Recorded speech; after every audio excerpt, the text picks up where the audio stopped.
나는 지금껏 사람을 죽여본 적이 없다. 살인을 하거나 누군가의 숨통을 끊어놓은 적이 없다는 이야기다. 최근 경기 침체로 인해 기업들의 정리와 해고도 많고 재취업도 어려운 상황인데요. 이처럼 취업, 그리고 재취업이 어려운 상황은 비단 한국만의 문제가 아니라 미국도 마찬가지죠. 특히 40, 50대 직장인들의 경우 한평생 몸 바쳐 헌신한 회사를 나올 경우 나이 문제로 재취업이 훨씬 어려운 게 사실입니다. 회사의 사정이나 단기 이익을 얻기 위해 회사의 일방적인 통고를 받고 해고된 후 재취업을 하지 못한 채 무너지는 장년층의 고뇌와 좌절을 소재로 한 작품이 오늘 소개할 X입니다. X는 1997년 미국에서 출간되자마자 베스트셀러에 올랐으며 뉴욕타임스에도 소개된 화제작입니다.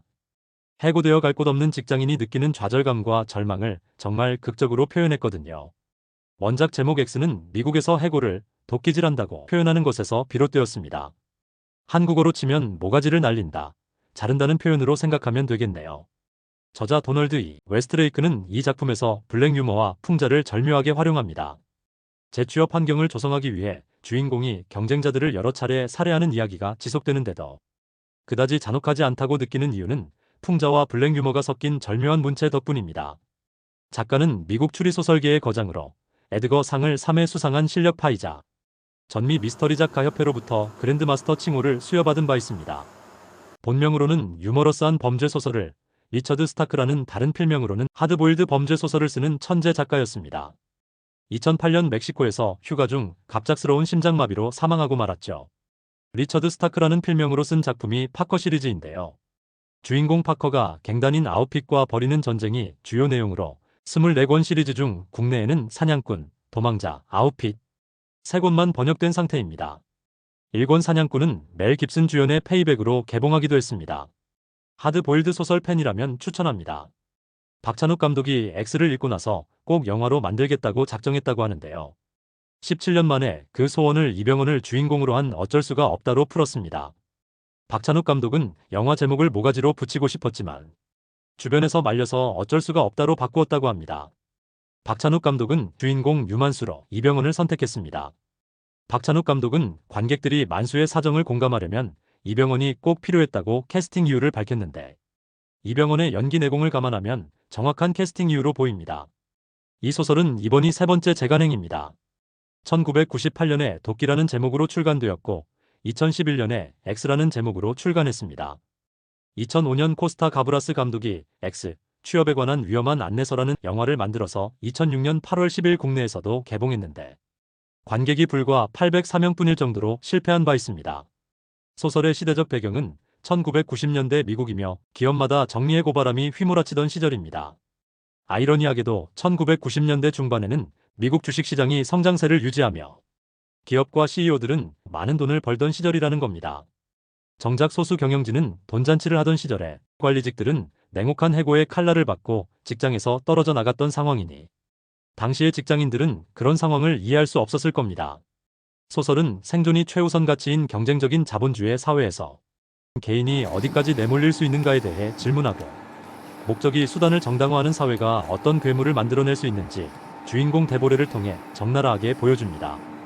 주인공인 버크 데보레는 아내와 두 자녀를 둔 평범한 미국 중산층 남성입니다. 23년 동안 제지회사에서 성실하게 일한 그는 어느 날 회사의 해고 통지를 받고 하루아침에 백수가 됩니다. 데보레의 상황을 살펴보면 특정 분야 전문가로 재직하는 것이 회사를 나왔을 때 외통수가 될 수 있다는 사실을 깨달을 수 있습니다. 50이 넘은 나이에 제지 분야에서만 일한 덕분에 데보레는 오히려 다른 업종으로 재취업이 불가능합니다. 데보레와 아내는 씀씀이를 줄이고 재취업이 될 때까지 버티기로 하지만 2년이 지나도록 재취업은 되지 않습니다. 곤란한 경제 때문에 데보레는 심리적으로 위축되고 이러한 상황은 부부관계에도 영향을 미쳐서 아내와의 사이도 소원해집니다. 아내는 이혼 가능성도 언급합니다. 돈이 행복의 전부는 아니지만 이래서 생활할 수 있는 최소한의 돈은 반드시 필요하다고 이야기하는 거죠. 이제 더 이상 버틸 수 없다고 생각한 데보레는 나보다 뛰어난 경쟁자가 있어. 취업이 안 되니 유력한 경쟁자들을 제거해야겠어. 데보레는 재취업 전략을 체계적으로 기획합니다. 실질적인 경쟁자들을 알아내기 위해 가짜 구인 광고를 잡지에 냅니다. 경찰 수사를 대비해 입사 지원서는 되돌려보내도록 조치합니다. 이렇게 해서 모은 지원자들의 이력서를 살펴본 후 자신보다 뛰어나거나 유사한 능력을 가진 후보자들을 타깃으로 선정합니다. 데보레는 경쟁자들을 제거하는 과정에서 자신의 죄의식을 없애고 행동을 합리화하기 위해 CEO들이 기업을 살리기 위해 대량 정리해고를 했던 것처럼 나 또한 살기 위해 다른 사람을 제거했을 뿐이라는 변명을 떠올립니다. 무척이나 이기적이고 비윤리적인 발상이지만 비슷한 입장에 있는 해고자들에겐 설득력 있게 들릴 수도 있을 것 같습니다. 모든 범죄자가 그렇듯 데보레의 범죄 방식도 횟수를 거듭하면서 점차 발전하고 교묘해집니다. 아버지가 2차 대전에서 가져온 루거 권총을 사용한 첫 번째 살인을 위해서 데보레는 사격 연습까지 해봅니다. 그렇게 준비했음에도 의도하지 않은 살인도 하게 됩니다. 두 번째 살인행에서 목표인 에드워드 조지릭스를 죽이려다 데보레를 딸의 정부로 오인한 부인까지 죽이고 맙니다.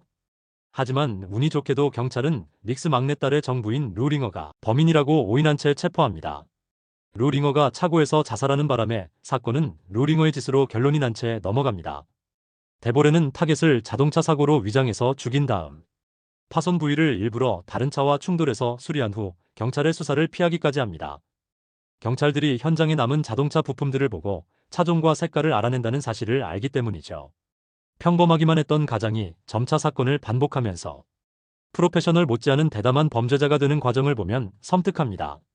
작가는 1인칭 시점으로 사건을 서술하는데 이는 데보레가 사건을 진행하는 과정을 따라가면서 그의 내면 변화를 세밀하게 추적하기 위해서입니다. 1인칭 시점은 독자가 데보레의 입장에서 사건 전반을 살펴볼 수 있는 가장 좋은 서술 방식이니까요. 처음에는 데보레 역시 살인을 해야 한다는 강박과 죄책감으로 두려움과 공포에 사로잡힙니다. 범죄 횟수가 늘어나면서 데보레는 자신의 행동에 익숙해지고 심지어 어떤 만족감까지 느끼게 됩니다. 이는 단순한 선악구도를 넘어서 인간 본성의 복잡함을 탐구하는 과정이죠. 특히 데보레가 자신의 범죄를 정당화하는 논리를 발전시켜가는 과정은 매우 흥미롭습니다. 범죄를 저지르기 전에는 나도 범죄를 저지르고 싶지 않지만 가족과 나 자신을 위해 어쩔 수 없다던 행동이 점차 이것이 더 효율적인 방법이다. 사회는 원래 이런 곳이다라는 식으로 변화합니다. 데보레가 보여주는 이런 변화는 우리 현실에서도 어렵지 않게 볼 수 있는 적응 메커니즘입니다. 이런 소설의 결말은 어떻게 끝나는 게 가장 좋을까요?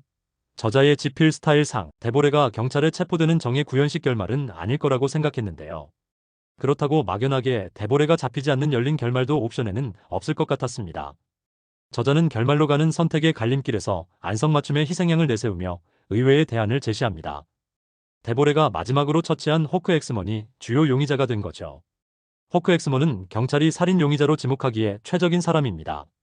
전직 해병대원이고 집에는 수십 자루의 총기를 보관하고 있으며 다른 사람들의 일에 참견하기 좋아한 데다 임시로 하고 있는 판매직에 불만이 아주 많았거든요.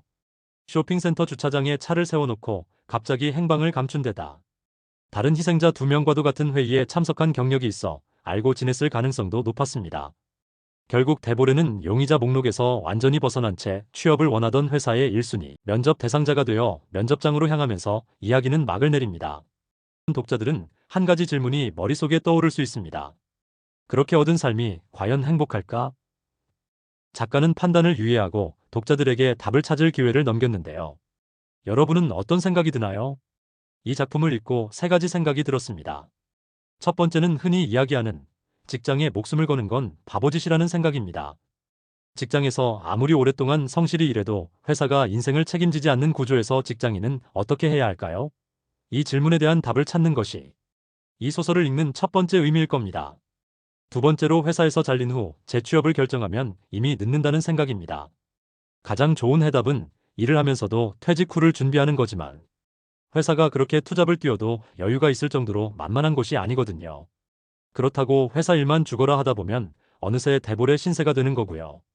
그래서 초조한 나머지 프랜차이즈에 뛰어들었다 패가망신하는 거죠. 제3자가 보면 저걸 왜 할까 싶지만 막상 그 입장이 되면 판단 기준이 달라지기도 하거든요.